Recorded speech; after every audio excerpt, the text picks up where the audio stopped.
Good evening, the art of lifestyle. Friday Night Live. I love these. It's becoming a thing. And I'm excited every time I do them now because I'm getting response from people, which is just fantastic. We left the last one on Friday talking about gratitude and digging deep into your experiences of things that probably are not resonating with you particularly well, and finding just nuggets that are things that you're grateful for in those experiences. So I've had some incredible response. It's quite interesting what people are grateful for, and I am very blessed to share what you are grateful for. And it can expand, like we mentioned last week, it can expand. And the relationships that we were talking, or that I suggested last week that we look into, were relationships that we have. We have relationships with everything we exist with, we have a relationship with. And our relationship with all of this is basically down, essentially, that's my favorite word. Essentially, it kind of brings us right back to how we exist and how we exist with everything. So when we relate to something, it's one thing, it's generally how we relate to everything. But then there are different, I still sound funny, don't I? Sound like talking through my nose. So the main things that we essentially relate to are obviously food, money, sex, association. So that's like our associates at work or in business, any kind of association we have that's on a kind of like general level. Our environment, and also education and study. And all those things are part of how we exist. And our motivations for them are basically, Carrie, our motivations for them then show up in our actions. So our actions in our relationships are evidently how we're existing. Now, I always take this back to yoga, because in my yoga training, it was just the tip of the iceberg when we were actually training physically, and there was a wealth of knowledge in the philosophy which just made my heart sing, because I'm a typical Sagittarian and I love to be educated and I love to learn. So I've just got I've got books, this high of notes, and it's only now that I'm reflecting back to them. And there's a set of yogic traditions, that are called gunas, which is Gunas. And you may have heard of these before. You may have heard of them when people talk about food, when people talk about all of the things that I described earlier. So just to recap, our relationship with food, our relationship with money, our relationship with sex, our relationship with our associations, our environment, and our study, all come together in the way that we choose to exist in our lifetime. And so the yogic traditions, which are gunas, we have hello, Elisa. We have a relationship with all of them. And in the yogic traditions, they actually are described in 3 different layers. Now, we know everything is energetic, and the way that they're described is tamas, rajas, and sattva. And I love these words. Rajas, you've probably heard when you go out for a local curry. That was the first time I heard that. But tamas, first level, is quite a low level vibration, and it's quite lethargic. So when you explain that someone might have a really low vibe, you can have a low vibe about your relationship with food. So it's someone that's not really thinking about what they eat. They may have an addiction with something.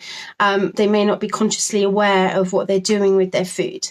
And this can be the same with all of those different things in our existence. So that's tamas. And maybe just have a look at one specific thing in your world that you're living with at the moment that you're kind of a little bit like dull about, and see if you can raise the vibration on it. You might change your relationship with that. And then there's Rajas, and Rajas is a much higher vibration, but it's so high that there's a deal with everything. So you kind of, it's the most ambitious level.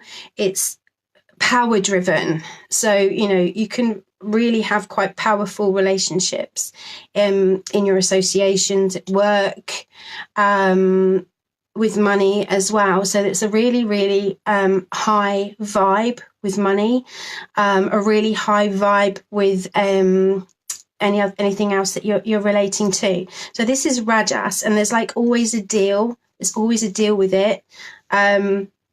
And it's incredibly ambitious. So if you know someone who's constantly trying to make more money, make more friends, get more notice, then they're Rajas. And they probably use their hands like that. No, they probably don't. And then there's Sattva, which is my favorite. And I think that part of the yogic tradition is actually moving into that space to find contentment, where you're open, ready to receive, where you're relaxed, and where your vibration isn't off the scale, and where your vibration isn't low and heavy. It's a moment. It's a very powerful moment when you're living in your birthright of abundance.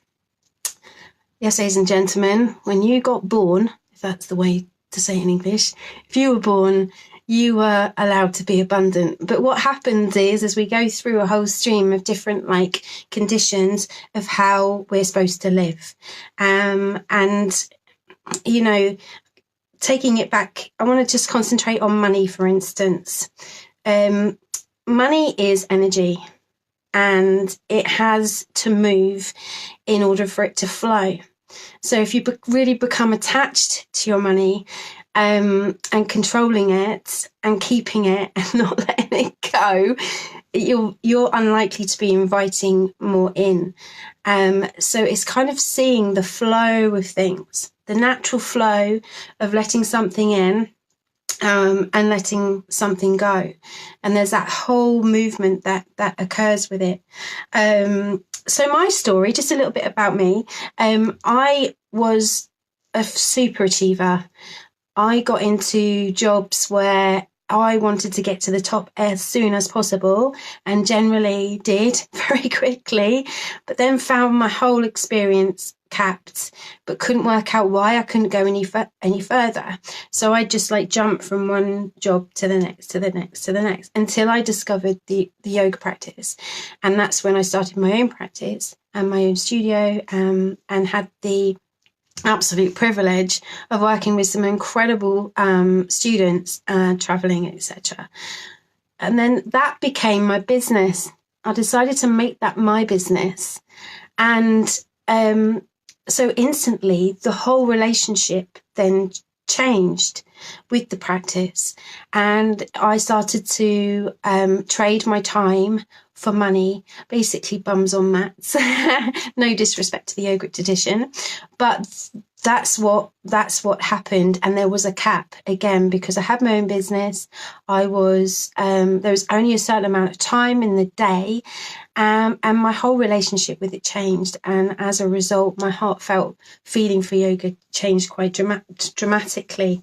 I think probably there was a lot to do with the conditioning of having to work hard. Those statements that we hear as we're growing up. Work hard. It is a struggle. Keep going. But I made the decision that I wanted to work smart and not work hard. And when I came out, or was starting to move away from my yoga practice, I felt a lot of resistance, especially from my students, because they were like, where are you going? What are you doing? Surely this is enough. But it wasn't enough. I felt like I could do more for people by becoming smarter, and wanting to create more abundance for myself was almost kind of a little bit scorned upon, because, you know, if you're spiritual, then you don't want to be rich. And I was like, well, that doesn't make any sense, because it's like abundance is key in everything. Going back to what we were talking about before, it's giving yourself permission to be as abundant in all those areas. So you might find that some of the areas, I'll go back to them again: food, money, sex, associations, environments, study, they're all going to have different energies for you. So it's really worth just taking a look. So call to action, maybe just take a look at all those elements in your life, list them down, and just maybe write a few keywords next to them about how you feel about them. And I promise you that something will come up that will help you feel like you could maybe lift your vibe about it. So my intention as a yoga practitioner was to reach as many people as possible, and I couldn't do that in one yoga studio. So I started to develop, and I moved into having my own online business, which is growing globally. So now my intention is to enrich people's lives much more. The relationship is different, but I feel freer and more open. So now I'm going to create a community of millionaires. Can't get better than that, can you? So yeah, that's it really. My life for tonight is just to take a look at your associations with everything in your existence. And it's a real eye-opener. So those three things again: tamas, which is the low-level energy, rajas, which is the very high-level energy, and satura. And I'll go into those in a little bit more detail again in a different live, and maybe go more specifically into one of the other subjects. So take a look at everything. Have a beautiful, beautiful Christmas, and be as present as you can. The best gift to anyone at Christmas is just to be present. It's ironic, really, isn't it, when you start giving presents out? But be present within yourself, be present with the people around you. And that's, I think, the greatest gift ever. Much love to you all, and I'll see you in the new year. Oh my God, 2019. Much love. Enjoy your Friday. Bye.